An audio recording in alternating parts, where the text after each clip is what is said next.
Yo! I'm compelled to use judo on people, namely philosophical judo. If you're attacked, you must defend yourself. Here, my perspective was under attack, a viewpoint in a dispute over whether most people are nice or not. Predictably, most people believe most people are nice.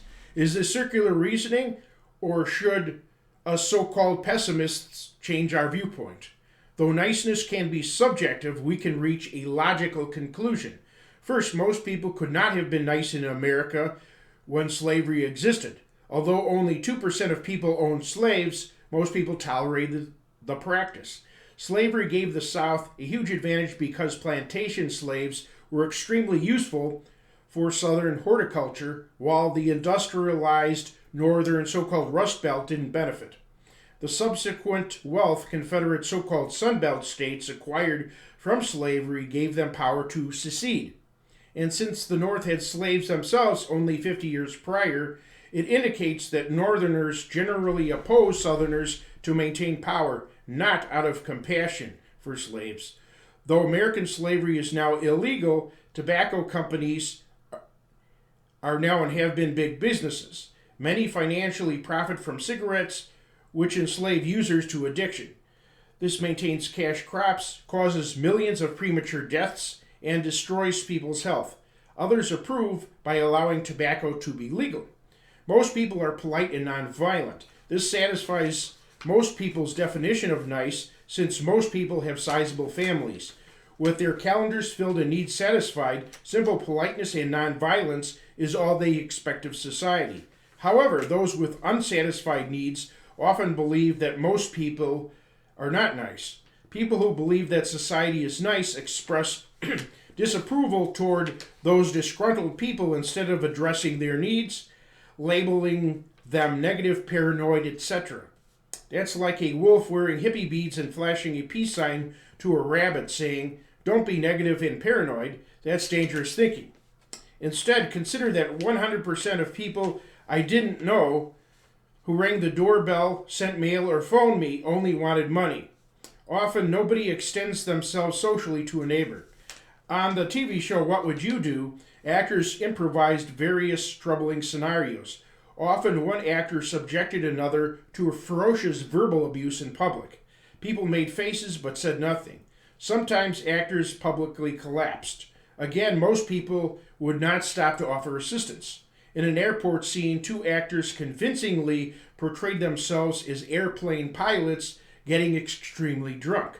They loudly announced their plan to pilot an airplane in 15 minutes. Nobody reprimanded or reported them. One man said, "I'm glad I'm not on that flight." Moreover, there are 1,000 documented cases in which nobody helped someone in a crisis, or only one from a crowd helps.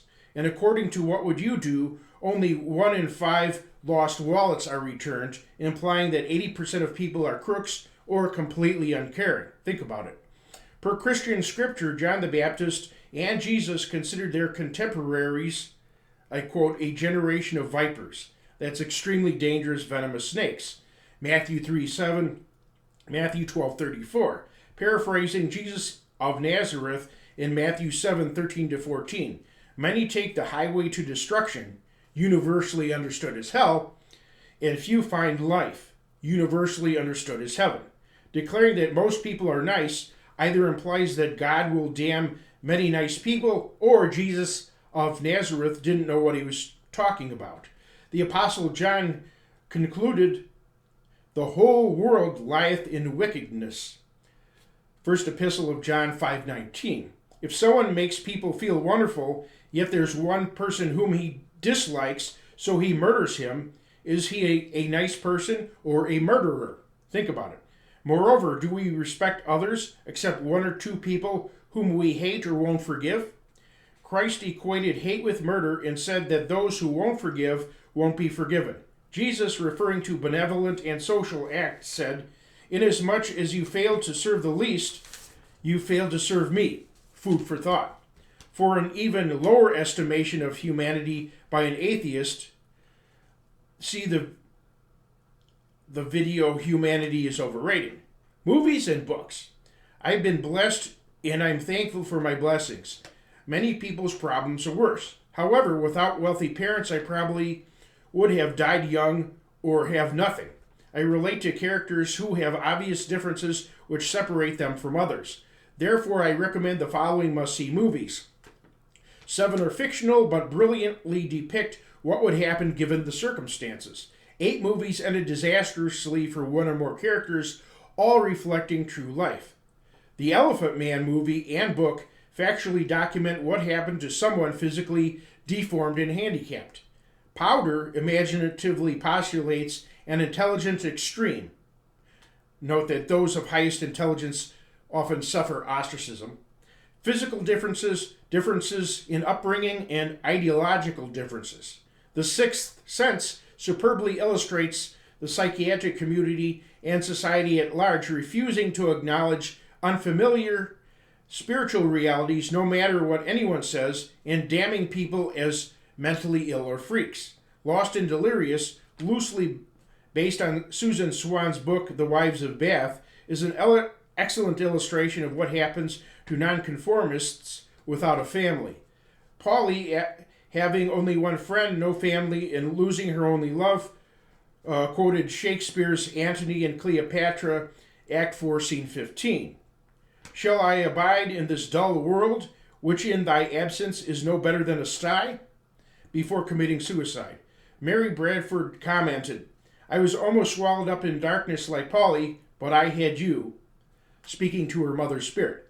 $1 Million Baby finally illustrates what happens when someone is poor, has an unsupportive family, and becomes paralyzed. Of Mice and Men, based on John Steinbeck's novel, does a great job portraying several different social issues. Charlie, based on Daniel Keyes' Flowers for Algernon, and Sling Blade are excellent portraits of mentally handicapped men's lives. Not Like Everyone Else factually documents a modern witch hunt pitting Brandy Blackbear against her entire school.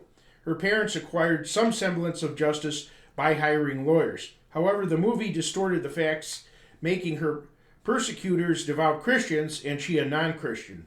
Actually, both parties were very marginally Christian. Only Brandy was curious about paganism and they weren't. And despite the positive outcome of the movie Ben X, a tragic outcome is the norm for such youths as the film explains. Moreover, I am Brandy Blackbear and I am Ben X. View these movies and their accompanying books through the eyes of those unique characters suffering negation, absorbing this material until you become these characters and see life from their perspective, retraining your thinking if necessary. The characters' severe reactions to their circumstances shouldn't be imitated, since if Jesus Christ were in identical circumstances, he'd persevere with his sterling character perfectly intact. However, these stories accurately portray the average person's reaction given the circumstances, and most people's reaction, actually. Again, referencing Powder, the protagonist, an albino with a lightning-conducive body, telekinesis, and the world's highest intelligence, lived in seclusion but must now face society. Witnessing the slow death of a wounded deer, Powder simultaneously grabs the hunter's hand and deer's paw, causing the hunter to feel the deer's pain. After hearing of this incident, his science teacher stated, "If you think that's bad, there's much worse. You have a mind that we won't evolve to for thousands of years. You're the man of the future." We're stumbling around in a very dark age, just trying not to kill each other. After constant exploitation and abuse, a lightning bolt strikes Powder, pulling him into a different plane of existence. Stay tuned for part 2.